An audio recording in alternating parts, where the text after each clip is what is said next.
Right, and if that does not happen, Maryland could be on the hook for nearly $200 million. And Buttigieg told me today that the state would likely not be able to use insurance money to cover that cost. What happened that early morning of March 26th was horrific. What happened next was inspiring. U.S. Transportation Secretary Pete Buttigieg speaking Wednesday afternoon as federal and local leaders marked the reopening of the Port of Baltimore, 11 weeks after the Key Bridge collapsed.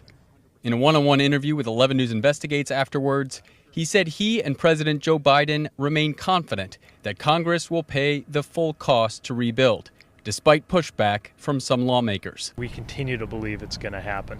Nothing is easy or quick in today's Capitol Hill, but it's the right thing to do.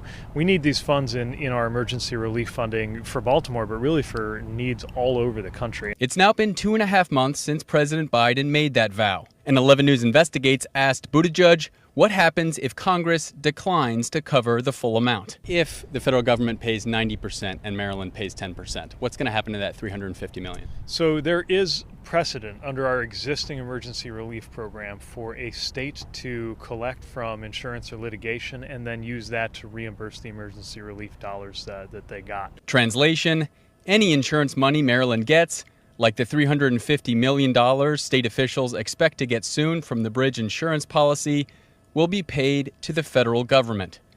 Maryland can't use that money to help with its 10% share, estimated to be nearly $200 million. But Buttigieg did share some good news about how vital the port is, saying that when ships were unable to access the port over the past 2 months, Buttigieg says vehicles were still coming through.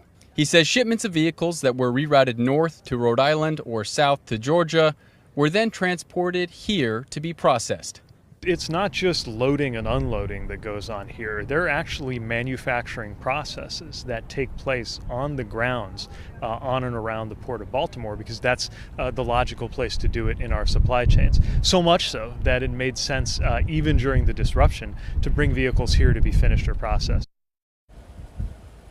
And I did learn exclusively that Buttigieg and White House officials are planning to meet tomorrow with, quote, players up and down the supply chains to reinforce that expectation that they return to the Port of Baltimore. And the goal is to get the ship traffic back to pre-closure levels. For 11 News Investigates, I'm Tolly Taylor.